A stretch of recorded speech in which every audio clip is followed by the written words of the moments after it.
Welcome to Math Science History. I'm your host, Gabrielle Birchak. I'm a science communicator with a background in math, science, and journalism. Though it is officially Women's History Month, I'm going to do a little side quest about one of my favorite science historians you've probably never heard of, Adolphe Rome. I mentioned him in my last flashcard episode and originally wrote about him in 2018. Rome's work serves as one of my greatest inspirations, and I hope that his story inspires you as well.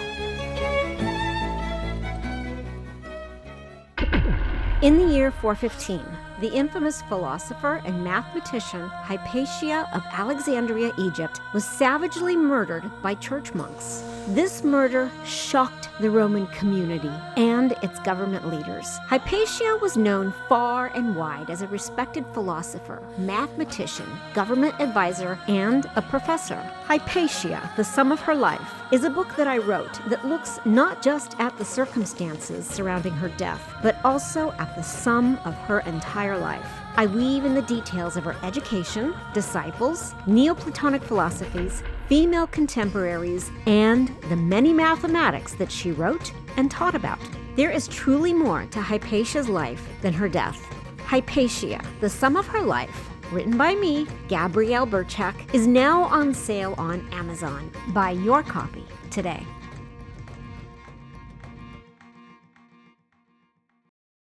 Humans persistently live in an age where the preservation of knowledge is essential. When Trump's administration began its transition into our government in 2016, time was unforgivingly limited.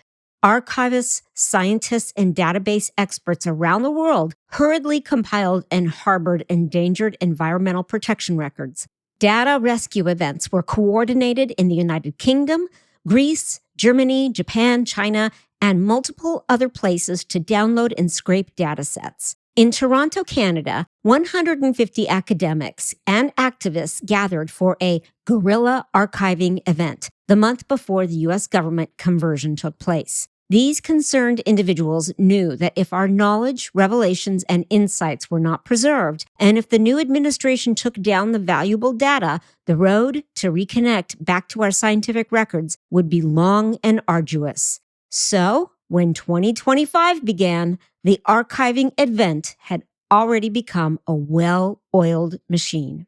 And the importance of archiving reminds me of the Library of Alexandria. If you're not aware of the Library of Alexandria, it is worth learning about. The library was once the largest library in the world. Alexander the Great had a vision of creating a city built on the membership of knowledge. The city's library grew so large that Alexandria had to build more libraries in the city. Ultimately, the libraries decayed over time. In 48 BC, Julius Caesar accidentally burnt down a significant portion of the library, but not the entire library. It had already been decaying at that point. Around 270 CE, Aurelian attacked and destroyed part of the museum. In 365 CE, an earthquake in Crete caused a destructive tsunami in Alexandria. Then, around 391 CE, Christian patriarch Theophilus ordered the destruction of the pagan temples and sister libraries. So the library's decay was due to years of neglect, religious and political vitriol, unintended fires, intentional fires, and archaic methods of preservation.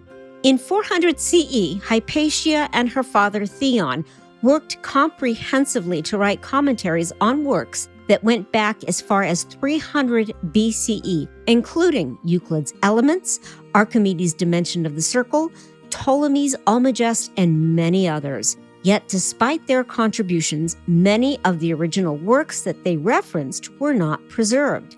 It was not until around 500 CE when the Persian patron of science, Khosrou the Holy, invited Greek scholars to his court in Constantinople, which is now known as Istanbul. He encouraged the arrival of Western knowledge and culture that began the voluminous preservation of Alexandria's academics. And this is key, because if it weren't for the many Persian and Arabic translators during this time, many of the works in Alexandria, including Hypatia's, would not have survived, and there would not be much material for historians to analyze. Before the age of computers, the gathering of historical information was extensive and difficult. The piecing together of information that is thousands of years old requires extensive time, knowledge, and diligence.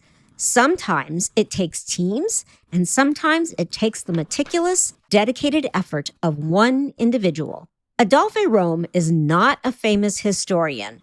However, in the grand landscape of historical preservation, he is an authentic protagonist who is able to create connections in history that we otherwise would not have been able to find. So his life story is admirable because of his undying love for mathematics and his preservation of science. Rome was born on July 12, 1889, in Stavelot, Belgium. At the age of 23, he received his ordination as a priest from Mechelen's major seminary. He then traveled to the University of Leuven to continue his studies. He enrolled to study classical philology, yet remained devoted to mathematics and science. In 1919, he received his doctorate in classical philology, completing his thesis on ancient mathematics titled Trigonometric Functions in Theon of Alexandria. After he finished his doctorate work, he was appointed as a professor at St. Mary's Institute in Schaerbeek, Belgium, and then at St. Gertrude College in Nivelles, Belgium. In 1922, he was awarded a travel scholarship to research at the Belgian Historical Institute in Rome. Then, in 1927, he traveled back to the University of Leuven in Belgium to teach Greek literature, where, in 1935, the Metropolitan Chapter of Mechelen appointed him as honorary canon. In 1959, the University of Leuven awarded him with the title of Professor Emeritus. Rome was one of the first historians in the 20th century to reassess Ptolemy's Almagest. His analysis on Pappus's, Theon's, and Hypatia's authorship of the commentary on the Almagest truly stands out. Rome devoted considerable time analyzing all three authors and started research on Hypatia's rhetoric and writing style, which might have claimed her as the author on parts of the commentary on the Almagest. Rome created a methodology while working on the various books of the commentary on the Almagest to compare the Greek Attic dialect against the Hellenistic Koine. He carefully interpreted style, grammar, phrasing, and statistical use of each word to understand the details and differences between Theon's writing style and Hypatia's writing style. Unfortunately, his conclusions were negative, and he could not quite define if Hypatia had written commentary on the Almagest or even portions of it. Rome's work and contribution to the history of mathematics are foundational. In 1932, in addition to his teachings at the University of Leuven and his dedicated research on the commentary on the Almagest, Rome, along with Franz Cumont and Joseph Bidet, founded the magazine L'Antique Classique, which in English translates to the Antique Classic. We'll be right back after a quick word from my advertisers. So I'm going to do another side quest within this side quest. I'm going to talk about Wilbur Knorr. He is also one of my favorite mathematical historians. Flash forward to 1986 in Stanford, California. Dr. Wilbur Knorr is noted as, quote, one of the most profound and certainly the most provocative historian of Greek mathematics, unquote. Like Rome, Knorr had very little tangible evidence to work with while analyzing early Greek geometry due to the lack of material available. However, Knorr believed, despite Rome's inconclusiveness, that Rome's methodology was valuable. So Knorr applied the same processes for analyzing every piece of work that Hypatia might have worked on.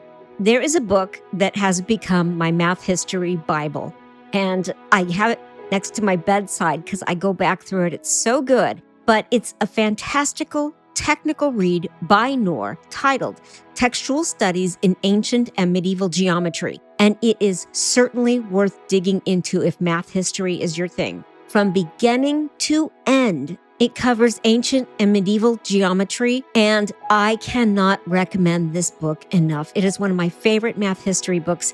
I love this book, and I'm a huge fan of Dr. Noor. He has since passed away from skin cancer. So back to the story of Adolphe Rome. I had to insert the bit about Noor because there's more about him to come. So back to 1940. In 1940, German forces entered Belgium. Hitler's cold-blooded troops moved in without regard for the sanctity of human life. Rome survived. However, 9 years of his thorough work on the commentary on the Almagest did not. Rome, thinking that his work on the commentary would not survive, moved his documents to the university library for safekeeping. However, in May that year, when the Nazi army attacked Leuven, the library at the university burned after an aggressive attack, and this also included Rome's research materials. In addition to the Nazi destruction of his work, his magazine, L'Antique Classique, began to fall under Nazi scrutiny. Rome, aware of a potentially destructive outcome, carefully made efforts to preserve the magazine on a material level. While under the Nazis' surveillance, he purchased a different paper stock and kept it hidden.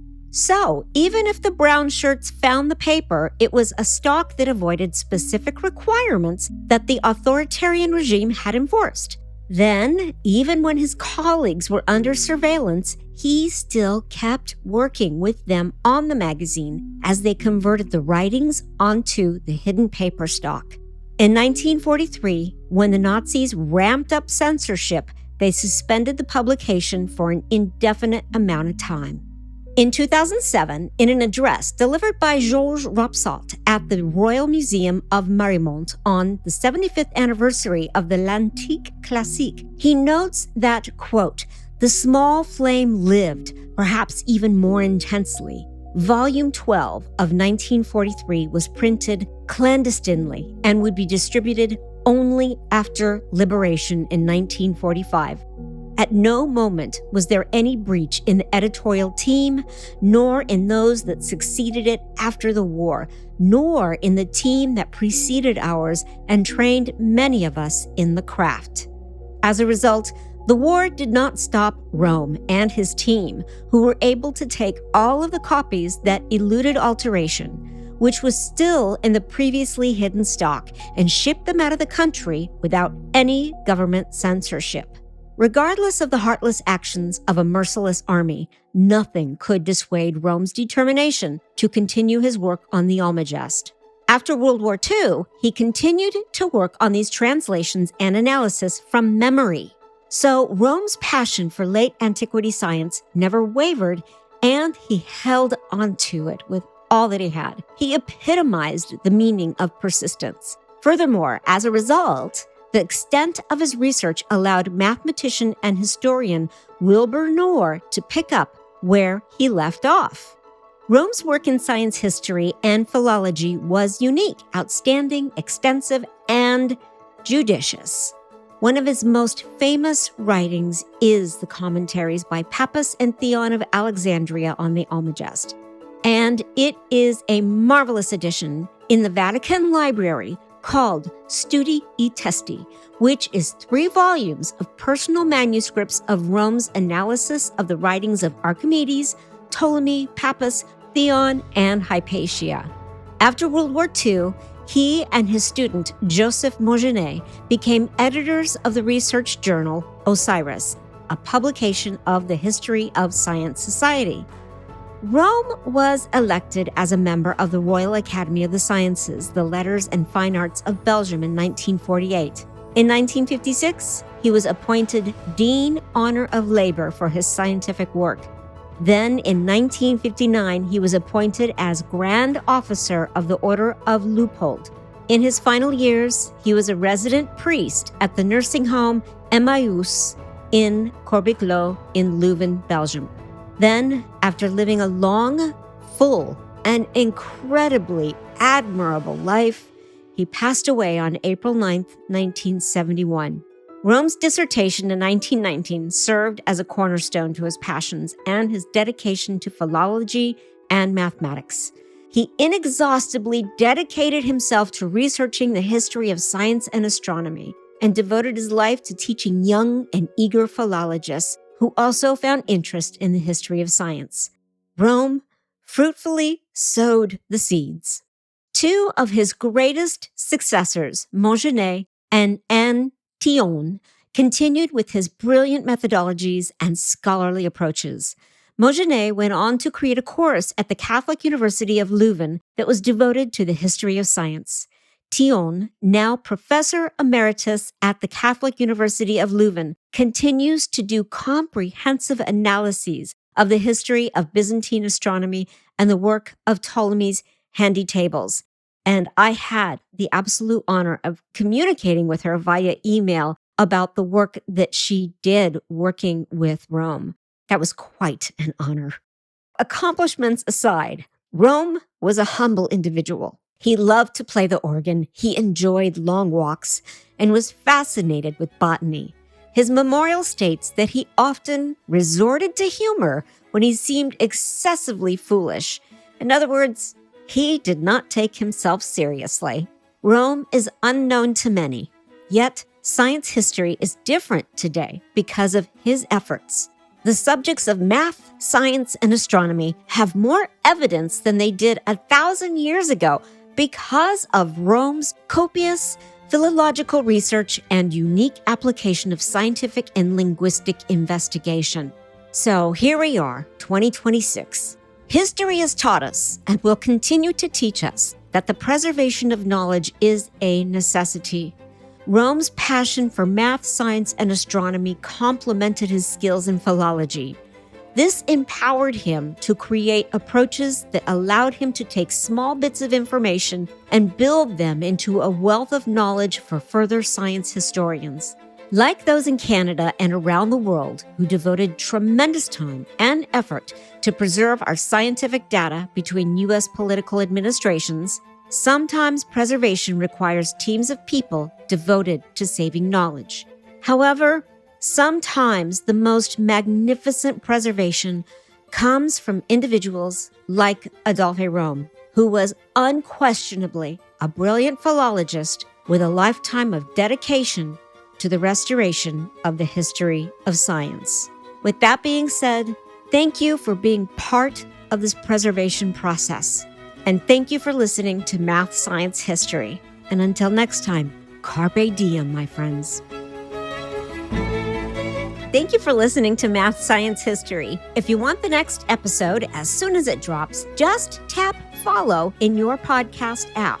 Math Science History is brought to you by caffeine. Delicious, delightful, life-supporting caffeine. If you'd like to support the show, you can find the coffee cup link in our show notes or at mathsciencehistory.com. Just click on that coffee cup. Your donations don't really go to coffee, but they really do help cover production costs. The MSH theme is public domain from the late, great music composer and professor, Dr. Lloyd Rogers. All other music is public domain from Pixabay.